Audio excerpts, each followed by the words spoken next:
اتنا ضرور ہے کہ میں جب مصلی پر پہنچتا ہوں، ایک تو یہ کہ وضو میں اس بات کا اہتمام کرتا ہوں کہ جو سنتیں ہیں ان میں سے کوئی سنت نہ چھوٹنے پائے، اور یہ کہ میرے ہاتھ اور پاؤں جس کا میں وضو کر رہا ہوں، میرا یہ اس میں ایک یقین رہتا ہے کہ نبی کریم صلی اللہ علیہ وسلم کے فرمانے کے مطابق وضو کا ان اعضاء سے گناہ جھڑ رہے ہیں وضو کے نتیجے میں۔ اس کے بعد میں مصلی پر آتا ہوں تو میں اپنے ذہن کو متوجہ کر لیتا ہوں اس بات کی طرف کہ میرے دائیں طرف جنت ہے، میرے بائیں طرف جہنم ہے، اور سامنے اللہ سبحانہ و تعالیٰ کی ذات ہے، اور پیٹھ کے پیچھے ملک الموت کھڑا ہوا ہے کہ میری روح قبض کرنے کو تیار ہے۔ اب ظاہر ہے جو یہ خیال پختہ کر کے نماز کے لیے کھڑا ہوگا اس کی نماز کیسی ہوگی، اور کیا اس کے لیے نماز پڑھنا مشکل ہوگا؟ تو جس کو یہ خیال ہو کہ اللہ کے پاس پتہ نہیں میں کب چلا جاؤں، جیسے کہ وہ میں نے شاید پہلے بھی سنایا ہوا ایک بزرگ کا واقعہ، تو وہ ہے لطیفہ بھی مگر عجیب واقعہ بھی ہے کہ وہ ایک بزرگ کے بارے میں یہ بات بادشاہ تک پہنچی کہ وہ 24 گھنٹے میں ایک آدھ دانہ کھاتے ہیں، وہ اس کے بعد کچھ نہیں کھاتے۔ انہوں نے کہا یہ تو ہے کوئی حقیقت ہے اس بات کی؟ وہ کہا کرتے ہیں کہ پیرا نمی پرن مریدا می پرن، تو یہ پروپیگنڈا ہے، اس کے سوا اور کچھ نہیں، بلکہ ایک دو دانہ کھا کے آدمی کیسے جی سکتا؟ انہوں نے کہا صاحب یہ تو مشاہدہ ہے۔ وثوق کو یہ بات پہنچی، بادشاہ نے طلب کر لیا کہ بلاؤ تو ہم بھی دیکھیں، اگر واقعی ایسا شخص ہے تو بڑا باکمال ہے۔ چنانچہ بلوا لیا گیا دربار میں، تو بادشاہ نے پوچھا ہم کو یہ بات معلوم ہوئی ہے کہ تم 24 گھنٹے میں ایک دو دانہ کھا لیتے ہو، کیا یہ بات صحیح ہے؟ سوال یہ کہ اگر یہ صحیح ہے تو جیتے کس طرح ہو تم؟ انہوں نے کہا کہ حضور آپ میری بات چھوڑیے، آپ پہلے اپنی فکر کیجیے۔ میں کہیں گے فکر کروں کہ آپ کے مرنے کا ایک ہی مہینہ تو رہ گیا، تو آپ پہلے اپنی فکر کیجیے۔ تو بادشاہ نے کہا یہ کیسے کہہ رہے ہو؟ انہوں نے کہا کہ بہرحال آپ اس کی فکر کریں۔ بادشاہ نے کہا کہ ان کو لے جا کے بند کرو، اور یہ عجیب ہم کو خبر دے رہے ہیں، اور ہم بھی دیکھتے ہیں کہ ایک مہینہ ہم زندہ رہتے ہیں کہ مر جاتے ہیں۔ اگر ہم مر گئے تو ٹھیک ہے، یہ بزرگ ہی ہیں، اور اگر جی گئے تو پھر ان کو ان کی جو ہے ان کو جھوٹ بولنے کی سزا دی جائے گی۔ بند کر دیا گیا۔ ان کے بند کیے جانے پر ان پہ کیا فرق پڑتا تھا؟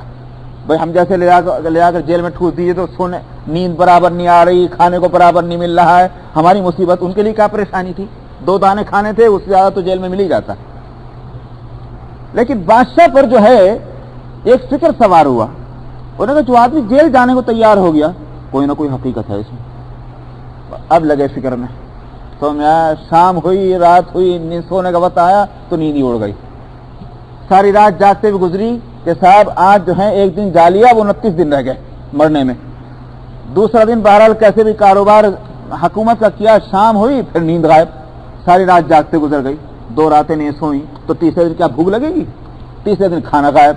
نتیجہ یہ ہوا کہ وہ 1 مہینہ چھوڑو 1 ہفتے میں سارا کولیسٹرول ان کا نکل گیا، اور وہ جو سارا موٹاپا چربی سب غائب، اب رہ گئے وہ بالکل چھلکا۔ 1 مہینہ جب گزرا تو 30واں دن ہوا تو بادشاہ بالکل مرنے کو تیار ہو گئے، آج 30واں دن۔ لیکن وہ جب سورج غروب ہوا تو پھر ان کو بلوایا، انہوں نے کہا آج 30 دن گزر گیا تو میں تو مرا نہیں۔ انہوں نے کہا حضور آپ کی بات کا جواب دینا تھا، آپ کو 1 مہینہ کے بارے میں نے بتلایا تھا، تو آپ کی حالت یہ ہوئی ہے۔ مجھے تو یہ معلوم نہیں کہ میں اگلے لمحے زندہ رہوں گا کہ مر جاؤں گا، آپ مجھ سے پوچھتے ہیں کہ میں 2 دانے کھا کر کیسے زندہ رہتا ہوں؟ اصل میں یہی بتلانا ہے، انسان کی بے فکری جو ہے کہ مجھے تو ابھی 10 سال کا پلان بنانا ہے اور 50 سال کا پلان بنانا ہے، وہ بے فکریاں آدمی کو خرمستیاں اس کو سجاتی ہیں۔ لیکن یہ فکر کہ میں پتہ نہیں کب اللہ سبحانہ و تعالیٰ کے پاس میں پہنچا دیا جاؤں، اس کے لیے نماز پڑھنا کب مشکل ہوگا۔ اس لیے فرمایا الذین یظنون انہم ملاقو ربہم، جو لوگ اس بات کا خیال کرتے ہیں کہ ان کو اپنے رب سے ملنا ہے اور ان کو اس کی طرف لوٹ کر جانا ہے، ان کے لیے نماز بھاری نہیں۔ اور پھر جبکہ نماز وہ ہے کہ نبی کریم صلی اللہ علیہ وسلم نے فرمایا تھا کہ الصلاۃ معراج للمؤمنین، نبی کریم صلی اللہ علیہ وسلم کے بارے میں ہے حدیث میں اور یہ وہ جو آیت سورہ الاحزاب میں ہے،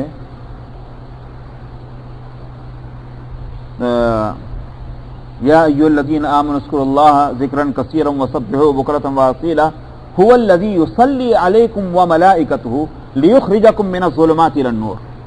یہ آیت ہے سورہ احزاب میں. وہ تو آیت آپ نے بہت مشہور سن رکھی ہوگی، خطبہ میں بیان کی جاتی ہے، ان اللہ وملائکتہ یصلون علی النبی. صاحب یہ آیت جب اتری تو صحابہ نے عرض کیا یا رسول اللہ، اللہ میاں نے جو بھی نعمت آپ کو عطا فرمائی ہمیں اس میں ضرور شریک کیا. اب یہ آیت جو اتری ان اللہ وملائکتہ یصلون علی النبی، اللہ اس کے فرشتے جو ہیں وہ نبی پر صلاۃ و سلام بھیجتے ہیں. اے مسلمانوں تم بھی بھیجو، اے ایمان والو. تو عرض یا رسول اللہ اس میں ہماری شرکت کیا ہے؟ اس پر وہ آیت اتری تھی کہ هو الذی یصلی علیکم وملائکتہ، اللہ وہ ذات ہے اے ایمان والو تم پر صلات بھیجتے ہیں اور فرشتے بھی تم پر صلات بھیجتے ہیں. یہ ہے صدقہ نبی کریم صلی اللہ علیہ وسلم کہ ہمیں بھی اس میں صلات اور سلام میں اللہ میاں نے شریک کر لیا کہ نبی پر بھی صلات اور سلام اللہ اور فرشتوں کی طرف سے، اور مومنین پر بھی صلات اور سلام اللہ اور اس کے فرشتوں کی طرف سے. تو امت کو شریک کیا گیا ہے نبی کے نعمتوں میں. اب نبی کریم صلی اللہ علیہ وسلم کو ہوئی معراج. سوال یہ ہے کہ امت کا حصہ کیا ہے؟ تو امت کو اللہ سبحانہ و تعالی نے نبی کریم صلی اللہ علیہ وسلم کے واسطے سے ایک تحفہ دیا ہے اس معراج میں، اور وہ تحفہ ہے نماز کا. نماز فرض کی گئی معراج میں، اور وہ نماز کیا ہے؟ نماز کو نبی کریم صلی اللہ علیہ وسلم نے فرمایا الصلاۃ معراج للمؤمنین، نماز جو ہے یہ معراج ہے مومنین کی. کیوں؟ اس واسطے کہ معراج میں کیا ہوا تھا؟ بندہ اللہ سے قریب ہوا تھا. یہی ہے نا بھائی، بندے کو اللہ سے قرب حاصل ہوا تھا. تو وہ تو ان کی شان تھی کہ ان کو آسمانوں سے اوپر لے جایا گیا، ہر ایک کی وہ بات نہیں ہو سکتی، مگر ظاہر ہے کہ نبی کی نعمتوں میں اور رحمتوں میں شریک کرنا تھا امت کو. تو نبی کریم صلی اللہ علیہ وسلم نے فرمایا کہ بندہ اب اللہ سے اتنا قریب کسی حالت میں نہیں ہوتا جتنا قریب سجدے میں ہوتا. آپ نے فرمایا کہ بس ایسا ہوتا ہے کہ اللہ کے قدموں میں بندے کے ماتھا رکھا ہوا ہوتا ہے، اتنا قریب ہو جاتا ہے. یہ ہے معراج مومنین کے بعد. تو جب یہ ہے مقام نماز کا، تو جس کے دل میں خوف خدا ہو، جس کے دل میں یہ یقین ہو کہ اللہ کے پاس مجھ کو جانا ہے، اس کو نماز میں مزہ نہیں آئے گا تو اور کیا آئے گا؟ سمجھ میں آیا؟ اس کو کھانے میں مزہ آئے گا، اس کو نماز میں مزہ آئے گا، اس کو گانے میں مزہ نہیں آئے گا. اسی لیے نبی کریم صلی اللہ علیہ وسلم نے فرمایا تھا قرۃ عینی فی الصلاۃ، میری آنکھوں کی ٹھنڈک نماز میں ہے. چنانچہ آپ پر جب کبھی کوئی پریشانی آتی اور ذہن پر بوجھ ہوتا، حدیثوں میں آتا ہے، آپ کی سیرت میں ہے کہ آپ نماز کی نیت باندھ لیا کرتے تھے. اب نماز کی نیت جب باندھ لی تو اس کا مطلب کیا ہوا؟ رب اور معبود اور آپ کے درمیان جو ہے سلسلہ قائم ہو گیا اور وہ تکلیفیں دور ہو گئی. قاعدہ یہ ہے کہ جب انسان پر کوئی غم اور رنج مسلط ہو جائے، اگر خوشی کی کچھ چیزیں اس کے سامنے لائے جائیں تو غم غلط ہو جاتا ہے. اللہ نے انسان کی فطرت یہ بنائی. اسی واسطے مصیبت کے ساتھ راحت، نعمت کے ساتھ مصیبت، خوشی کے ساتھ غم اللہ نے اسی واسطے رکھا. اگر غمی غم ہوا کرتا آدمی پھٹکا نہ کھاتا، مگر صبح کو غم ہے تو دوپہر ہونے تک کوئی خوشی مل گئی، دوپہر کو خوشی ہے تو شام کو غم مل گیا. نہ خوشی جو ہے لازوال دی گئی ہے اس دنیا میں، اور نہ غم لازوال دیا گیا. تو نماز کو جب کوئی شخص معراج سمجھ کر کے اور نماز کی نیت باندھے گا اور حقیقی نماز وہ پڑھنے لگ جائے گا، اس کو آنکھوں کی ٹھنڈک یقیناً حاصل ہوگی. ہمارے یہاں حضرت حاجی امداد اللہ صاحب مہاجر مکی رحمۃ اللہ علیہ، جن کو ہمارے بزرگوں میں سید الطائفہ کہا گیا، وہ ساری جماعت کے بڑے تھے. تو میں نے اپنے بزرگوں سے سنا ہے کہ ایک نماز کی ایک نسبت ہوتی ہے، کسی کو وہ نسبت نماز کی حاصل ہو جائے جو بھی اس کے معنی ہو. تو معلوم ہوا کہ حضرت حاجی امداد اللہ صاحب رحمۃ اللہ علیہ کو کوئی نماز کی نسبت حاصل تھی بزرگوں سے. تو وہ فرماتے تھے کہ اگر انتقال کے بعد، حاجی امداد اللہ صاحب رحمۃ اللہ علیہ بڑے بزرگوں میں گزرے ہیں، بڑے بڑے جید علماء اور بزرگان ان کے مریدین رہے. حیدرآباد میں جو جامعہ نظامیہ قائم ہوا، مولانا انوار اللہ صاحب رحمۃ اللہ علیہ نے جو جامعہ نظامیہ بنایا، وہ حاجی امداد اللہ صاحب ہی کے خلیفہ ہیں. اسی طرح حضرت مولانا محمد قاسم نانوتوی جو دیوبند کے مدرسے کے بانی ہیں، مولانا محمد رشید احمد گنگوئی، یہ حضرت حاجی امداد اللہ صاحب رحمۃ اللہ علیہ کے خلفاء میں. تو سید الطائف تو حاجی صاحب فرماتے تھے کہ میرے انتقال کے بعد اگر اللہ سبحانہ و تعالی نے بخش دیا اور فرمایا مانگ کیا مانگتا ہے، تو میں کہوں گا خداوندہ اپنے عرش کے نیچے مصلی بچھا کر نماز پڑھنے کی اجازت دے. ہم تو سوچتے ہیں کہ حور مانگیں گے، غلمان مانگیں گے، شراب مانگیں گے، پھل مانگیں گے. وہاں تو یہ کہ نماز مانگیں گے، اس لیے کہ وہ نماز کی وہ کیفیت یقیناً ان کو دنیا میں حاصل ہوئی ہوگی کہ جس کے بعد ان کو کسی اور چیز میں لذت نہیں مل رہی تھی. تو وہاں تو عرش کے نیچے مصلی بچھے گا تو کیا کیفیت نہ ہوگی. تو نماز جو ہے وہ بڑی اہم چیز ہے. اس لیے فرمایا کہ بڑی بھاری ہے یہ نماز مگر خاشعین پر، اور جن کو یہ خیال ہو کہ ان کو اپنے رب سے ملنا ہے اور ان کی طرف لوٹ کر جانا ہے. یا بنی اسرائیل اذکروا نعمتی التی انعمت علیکم، اے بنی اسرائیل یاد کرو میری نعمتوں کو جو میں نے تم پر کی ہیں، اور اس بات کو کہ میں نے سارے دنیا پر تم کو فضیلت دی تھی. بلا شبہ بنی اسرائیل اپنے زمانے میں، جس زمانے میں ان کی شریعت ہی شریعت تھی اور ان کا دین ہی دین تھا، اس وقت اللہ سبحانہ و تعالی نے ان کو وہ برتری عطا فرمائی تھی کہ ساری دنیا کی قوموں میں بنی اسرائیل اعلیٰ درجے کی قوم تھے. اسی واسطے ان میں انبیاء علیہ السلام کا سلسلہ بھی بہت رکھا گیا. اب 1,24,000 انبیاء میں تقریباً 1,00,000 انبیاء تو بنی اسرائیل کے اندر ہوئے ہیں. تو یہ فضیلت تھی، فضیلت دی گئی تھی ان کو. وَاتَّقُوا يَوْمًا لَا تَجْزِي نَفْسٌ عَن نَفْسٍ شَيْئًا، اور ڈرو تم اس دن کی کوئی ہولناکی سے کہ جس دن لا تجزی نفس عن نفس شیئا، کوئی بھی چیز کسی انسان کے کام نہ آئے. کیا مطلب کوئی چیز نفس عن نفس شیئا؟ یہ نہیں ہوگا. اس کے معنی میں مطلب بتلا دوں. اس کا مطلب کیا ہے؟ ابا جان جا کر یوں کہہ لیں اللہ میاں مجھے پکڑ لیجئے مگر میرے بیٹے کو چھوڑ دیجئے، یہ نہیں ہوگا. یہ ہے لا تجزی نفس عن نفس شیئا. کوئی جان کسی جان کے لیے وہاں کارآمد نہ ہوگی. ولا يقبل منها شفاعہ، اور اس دن سفارش قبول نہ ہوگی. سفارش قبول نہ ہونے کے معنی یہ ہے جس سفارش پر ہم بھروسہ کرتے ہیں، یہ مطلب ہے. کیا منشا؟ یہودیوں کہا کرتے تھے کہ ہم جہنم میں جانے والے نہیں. آگے آ رہی وہ آیت، ابھی بتاتا ہوں کہاں ہے.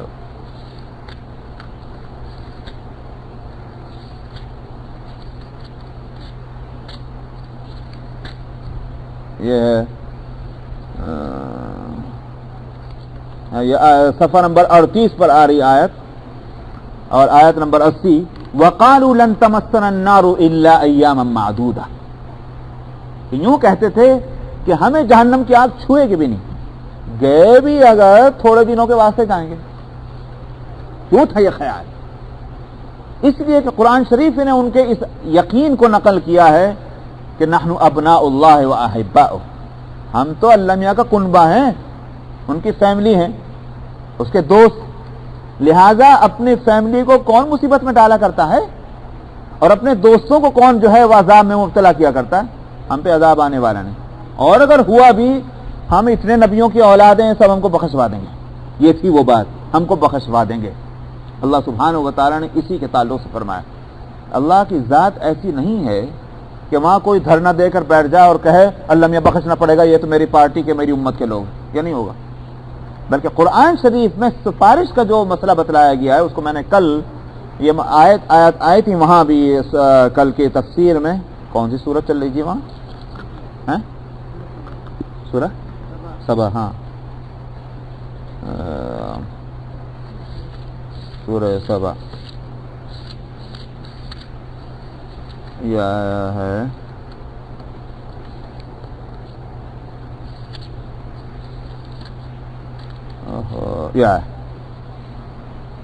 صفحہ نمبر 1141. یہ آیت آئی تھی کل ہماری تفسیر میں، اور دوسرے کا 1141 اور سورہ سبا میں آیت نمبر 23 ہے. وَلَا تَنْفَعُ الشَّفَاعَةُ عِنْدَهُ إِلَّا لِمَنْ أَذِنَ لَهُ. اللہ کے پاس شفاعت جو ہے وہ فائدہ نہیں دے گی سوائے اس کے جس کے لیے سفارش کرنے کی اللہ تعالیٰ اجازت دے دیں گے. تو میں نے یہ مضمون کل بھی بتلایا، یہاں بتلا دیتا ہوں. 3 چیزیں ہیں سفارش کے تعلق سے. ایک تو یہ کہ سفارش کس کی جائے، ایک یہ کہ سفارش کون کرے، اور ایک کہ کیا سفارش کرے. 3 چیزیں ہیں. تینوں چیزوں کا مسئلہ اللہ سبحانہ و تعالیٰ کی اجازت پر موقوف ہے. یہاں فرمایا کہ وَلَا تَنْفَعُ الشَّفَاعَةُ عِنْدَهُ إِلَّا لِمَنْ أَذِنَ لَهُ، جس کے لیے اجازت دی جائے گی سفارش اسی کے لیے ہوگی. یہ نہیں کہ جس کی چاہے سفارش کر دی جائے. آیت الکرسی جو ہے اس میں فرمایا گیا مَنْ ذَا الَّذِي يَشْفَعُ عِنْدَهُ إِلَّا بِإِذْنِهِ، کون ہے جو سفارش کر سکتا ہے اس کی بارگاہ میں صرف اس کی اجازت کے بغیر. معلوم ہوا سفارش کرنے والے کو بھی اجازت ملے گی تب سفارش کرے گا. اور دوسری جگہ سفارش کا تذکرہ کرتے ہوئے فرمایا گیا وَرَضِيَ لَهُ قَوْلًا، کہ جس سفارش کو اللہ پسند کریں گے وہ سفارش کرنے کی اجازت ملے گی. یہ نہیں کہ جو چاہے سفارش کر دیں. تینوں مسئلوں کو اللہ نے اپنے اختیار میں رکھا. میں پہلے بھی بتلا چکا ہوں کہ شافع محشر ہے نبی کریم صلی اللہ علیہ وسلم کا نام. شفاعت کبریٰ کے مقام پر آپ ہوں گے، مگر سارے اولین اور آخرین سب گھوم پھر کر کے جب آپ کے پاس آئیں گے آپ کیا کریں گے؟ مجھے بتائیے، آپ نے کیا پڑھا ہوا ہے، کیا سنا ہوا ہے؟ کیا یہ نہیں ہے کہ نبی کریم صلی اللہ علیہ وسلم مقام محمود پر پہنچ کر اور اللہ سبحانہ و تعالیٰ کے لیے سجدے میں پڑ جائیں گے؟ آپ نے فرمایا طویل مدت تک میں سجدہ کروں گا، اور مجھے معلوم نہیں ہے، وہیں مجھے وہ ساری تسبیحات، وہ ساری دعائیں، وہ اللہ سبحانہ و تعالیٰ کی تعریف ہیں. حالانکہ آپ سے بڑھ کر دنیا میں کسی نے تعریف نہیں کی اللہ کی. اسی واسطے تو آپ کا نام احمد ہے. اللہ کی حمد محمد صلی اللہ علیہ وسلم سے زیادہ آپ سے پہلے نہ کسی نے کی، نہ آپ کے بعد کوئی کرنے والا ہے دنیا کے اندر. اسی لیے آپ کا نام احمد ہے. تب آپ فرماتے ہیں کہ وہاں اس مقام پر میں ایسی حمد کروں گا کہ وہیں میرے دل میں اس کا القاء ہوگا. تو سینکڑوں برس کی مدت ہوگی، اس دنیا کے لحاظ سے یہ ہزاروں برس کی ہوگی، نہیں معلوم. وہ طویل سجدے کے بعد اور حمد اور تسبیح پڑھ لینے کے بعد اللہ میں فرمائیں گے ارفع رأسک یا محمد سل توفا، اے محمد اپنا سر اٹھاؤ، مانگو وہ دیا جائے گا. تب نبی کریم صلی اللہ علیہ وسلم فرمائیں گے امتی، میری امت کی مغفرت کی جائے. یہ امتی کا لفظ پہلے کیوں نہیں فرما دیتے؟ جب امت پہنچی تھی آپ کی خدمت میں اسی وقت کیوں نہیں فرمایا اے اللہ بخش دے میری امت کو، تیرا تو وعدہ ہے. مگر وہاں اس طرح نہیں ہوگا، بلکہ یہ کہ طویل عرصے تک سجدے میں پڑھنے کے بعد جب وہاں سے اجازت ملے گی تبھی آپ شفاعت کے لیے کھڑے ہوں گے اور آپ فرمائیں گے کہ میری امت. تو قرآن شریف میں اس مسئلے کو کھول دیا گیا. اس واسطے یہاں فرمایا ولا يقبل منها شفاعہ. اس سے مراد یہ ہے کہ یہ جو سمجھ لیا گیا ہمیں کوئی فکر نہیں، ہمارے بڑے ہم کو بخشوا دیں گے، اس کو کہا گیا کہ ہرگز اس خیال میں مت رہنا، یوں سفارشیں قبول نہیں ہوں گی. ولا يؤخذ منها عدل، اور نہ ان سے کوئی بدلہ لیا جائے گا. عدل کے معنی آتے ہیں برابر سرابر کے. سمجھ میں آیا کہ یہ پیپر ہے، جو سائز اس کا ہے، جو ویلیو اس کی ہے، جو وزن اس کا ہے، ٹھیک اسی کے برابر جو ہوگا وہ ہوگا عدل، برابر سرابر. کیا مطلب ہے کہ یوں بھی جیسے پہلی آیت اس میں جو پہلا حصہ تھا کہ لا تجزی نفس عن نفس شیئا، ایک جان دوسری جان کے لیے کارآمد نہ ہوگی. دوسرا یہ کہ بدلہ بھی نہیں ہوگا. مطلب کیا ہوا کہ صاحب کوئی شخص کہے اس روز خداوندہ بے شک مجھ سے بڑی غلطیاں ہوئیں، لیکن میں ساری جو میں مال چھوڑ کے آیا تھا میں سارا مال آپ کی خدمت میں حاضر کرنے تیار ہوں، مجھ سے لے لیجیے، میری جان چھوڑ دی. کچھ نہیں. یہ ہے عدل. اول تو عدل ہو نہیں سکتا، ان برائیوں کے بدلے میں کسی کے پاس ہے ہی کچھ نہیں کہ جو پیش بھی کر دے. لیکن بفرض محال اگر ان برائیوں کے بدلے میں برابر کی کوئی چیز بھی تجویز کی جا سکتی ہو وہ بھی دینا چاہے تو اللہ میں چھوڑنے والے نہیں.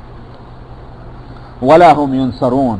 اور فرمایا بھئی چلیے بدرانی ہے، سفارش نہیں ہے، ہو سکتا ہے کوئی فرشتہ مدد ہی کر جائے. اور نے کہا چلو جہنم میں تو جا ہی رہے مگر ایک گلاس پانی پی لو، کم سے کم حلق تمہارا خشک ہو رہا ہے، اتنا سکون تو مل جائے. ولا هم ينصرون، کوئی وہاں مدد بھی نہیں کی جائے گی. یہ مطلب وَإِذْ نَجَّيْنَاكُمْ مِنْ آلِ فِرْعَوْنَ يَسُومُونَكُمْ، ان کے اس غلط خیال کو پہلے صاف کر دیا گیا. تم کس غلط خیال میں پڑے ہوئے ہو کہ تمہاری بخشش ہو جائے گی؟ اللہ سے تم کو ڈرتے رہنا چاہیے. یہاں سے کئی رکوعوں تک اللہ سبحانہ و تعالی نے جو فرمایا تھا کہ میں نے تم پر مہربانیاں کی ہیں، نعمتیں بھیجی، ان کا بہت خلاصہ تھوڑا مختصر تذکرہ کیا جا رہا ہے. کیوں مختصر؟ اس واسطے کہ یہاں ان نعمتوں کی تفصیل بتلانی نہیں، نعمتوں کو یاد دلا کر بتلانا یہ ہے یہ نعمتیں تھی میری تمہارے اوپر، اور تمہاری طرف سے رسپانس اور اس کا بدلہ جو کچھ تھا وہ تم بھی جانتے اور میں بھی بتلا رہا ہوں. پھر یہ وہ نعمتیں ہیں کہ جن کو یہودیوں کا بچہ جانتا تھا. آج بھی تورات میں جس کو خوب بدلا جا چکا ہے. تورات میں جو ہے وہ اللہ کی طرف سے آیا ہوا حصہ تو بالکل ہی معلوم ہوتا غائب ہی ہو گیا، اور بعد والوں کی تصنیف ہی رہ گئی ہے.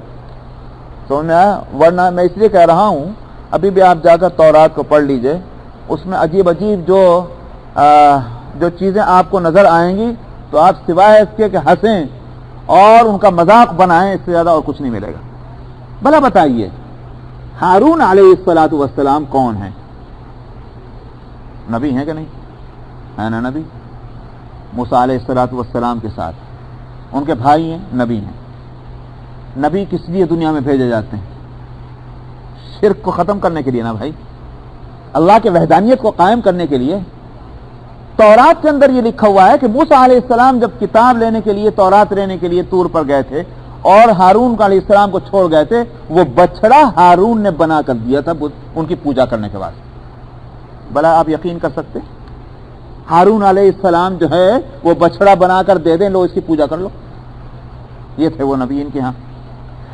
پھر مزید کیا ہے، جب موسیٰ علیہ السلام وہاں سے واپس آئے اور انہوں نے دیکھا کہ بچڑے کی پوجا ہو رہی ہے تو ہارون کو تو چھوڑ دیا، باقیوں کو قتل کرنے کا فتویٰ دے دیا.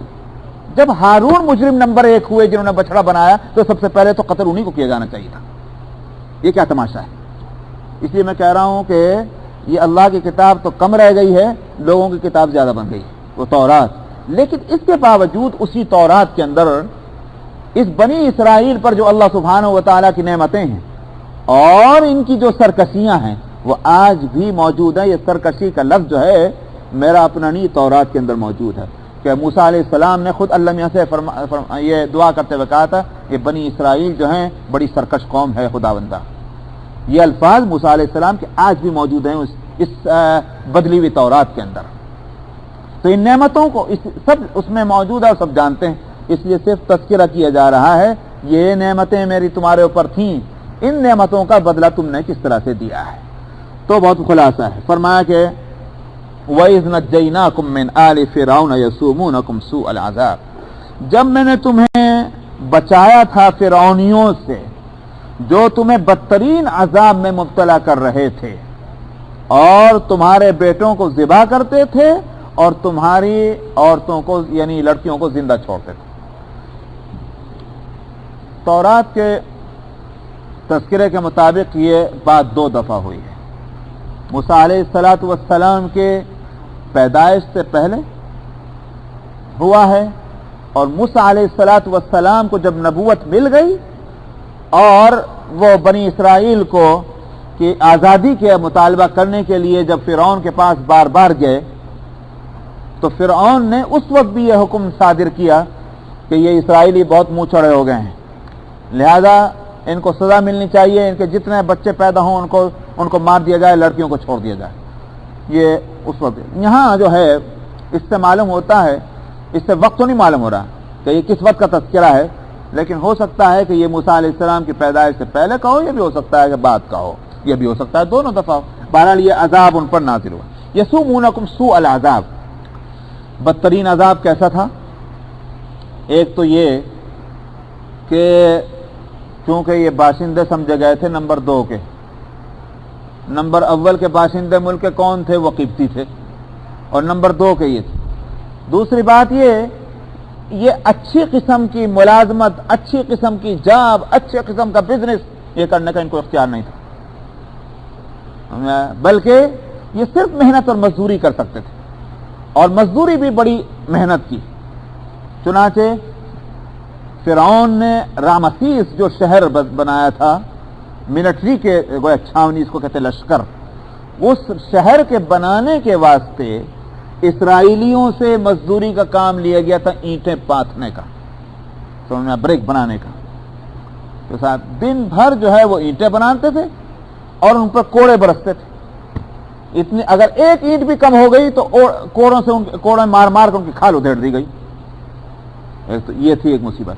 تو صاحب مزید کیا ہوا، موسیٰ علیہ السلام کو جب نبوت ملی اور انہوں نے جا کر فرعون کے دربار میں اللہ کے حکم سے کہا کہ تو بنی اسرائیل کو چھوڑ، آزادی دے تاکہ یہ اپنے اللہ کی عبادت کریں، تو فرعون نے جب نہیں مانا تو فرعون کے درباریوں نے فرعون سے کہا یہ اسرائیلی بڑے منہ چڑے ہو گئے، ذرا ان کو کھانے کو مل رہا ہے، اس واسطے ان کو آزادی کی سوچ رہی ہے، ان کو فرصت ہی نہیں ملنی چاہیے تاکہ آزادی کی سوچیں۔ فرعون نے حکم نافذ کیا کہ آئندہ سے ان کو نہ بھوسا ملے گا نہ پانی ملے گا اینٹیں بنانے کے واسطے، بھوسا بھی خود ہی لائیں کھیتوں سے چک چک کر کے، اور پانی بھی خود ہی لائیں، اور اینٹیں بھی بنائیں، اور اینٹیں اتنی ہی بنائیں جتنی پہلے بنایا کرتے تھے، اور نہیں بنائیں گے تو کوڑے مارے جائیں۔ یہ تھی وہ بات، یسومونکم سوء العذاب، تمہیں بدترین عذاب میں مبتلا کیا ہوا تھا، اور تمہارے بیٹوں کو ذبح کرتے تھے اور لڑکیوں کو زندہ چھوڑتے تھے۔ لڑکیوں کو کیوں زندہ چھوڑتے تھے؟ اس واسطے کہ لڑکیاں ہوں گی، بڑی ہوں گی تو ہمارے گھروں میں آ کر جھاڑو دیں گی، ہمارا واش روم صاف کریں گی، ہمارے برتن دھوئیں گی۔ یہ تھی وہ بات۔ اور لڑکوں کو کیوں مارتے تھے؟ اس لیے کہ جوان ہوں گے تو ان کی طاقت اور قوت بڑھے گی، یہ ہمارے مقابلے پہ کھڑے ہو جائیں گے۔ یہ تھے لڑکوں کو مارنے کی وجہ۔ تو اللہ سبحانہ و تعالیٰ نے اس سے ان کو نجات دی، فرمایا وَفِي ذَلِكُمْ بَلَاءٌ مِّن رَبِّكُمْ عَظِيمٌ، اس میں تمہارے رب کی طرف سے بڑی آزمائش تھی۔ آزمائش کس لحاظ سے؟ اس امتحان سے گزر کر کے سونا نکھر کر سامنے آ جاتا ہے یا کھوٹ کا کھوٹ ہی رہ جاتا ہے۔ اللہ سبحانہ و تعالیٰ دنیا میں انسانوں کو مصیبتوں میں اسی لیے مبتلا کرتے ہیں۔ یہ آزمائش کی بھٹیاں ہیں، مصیبتیں جو ہیں، چاہے وہ ایک فرد کے لیے ہوں، چاہے ایک جماعت کے لیے ہوں، چاہے قوم کے واسطے، کہ آزمائش کی بھٹی سے نکل کرنے کے بعد اگر اس میں ذرا بھی سونا ہے وہ کھڑا ہو جائے گا، اور اگر سونا نام کو نہیں تو وہ آگ میں جل کر خاک ہو جائے گا۔ اس لیے فرمایا وفی ذالکم بلاء من ربکم عظیم، اور اس میں تمہارے رب کی طرف سے ایک بڑی آزمائش تھی۔ بس انشاءاللہ بقی آئندہ۔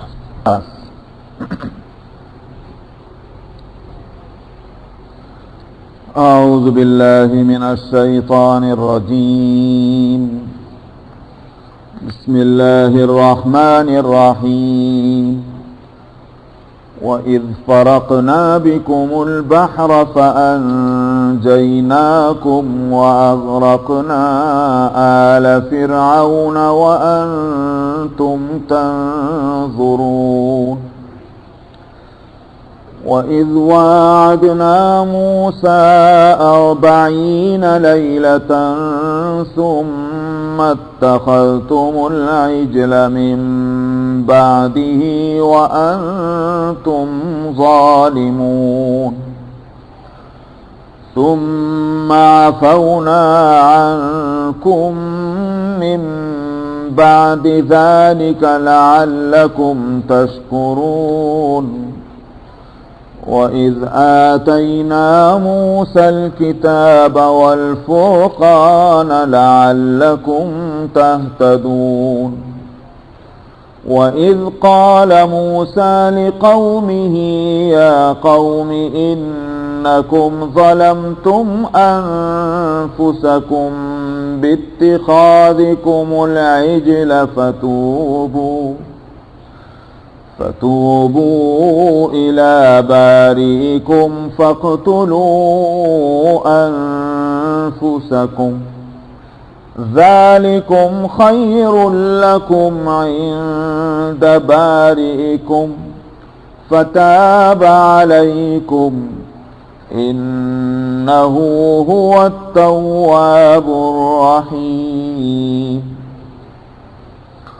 وَإِذْ قُلْتُمْ يَا مُوسَى لَن نُّؤْمِنَ لَكَ حَتَّى نَرَى اللَّهَ جَهْرَةً فَأَخَذَتْكُمُ الصَّاعِقَةُ فأخذتكم الصاعقة وأنتم تنظرون ثم بعثناكم من بعد موتكم لعلكم تشكرون وظللنا عليكم الغمام وأنزلنا عليكم المن والسلوى كلوا من طيبات ما رزقناكم وما ظلمونا ولكن كانوا أنفسهم يظلمون وإذ قلنا ادخلوا هذه القرية فكلوا منها حيث شئتم رغدا وادخلوا الباب سجدا وقولوا حطة نغفر لكم خطاياكم وسنزيد المحسنين فبدل الذين ظلموا قولا غير الذي قيل لهم فأنزلنا على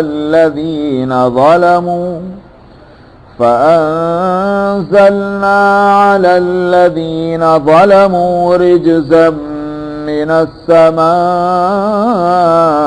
بما كانوا يفسقون وإذ استسقى موسى لقومه فقلنا اضرب بعصاك الحجر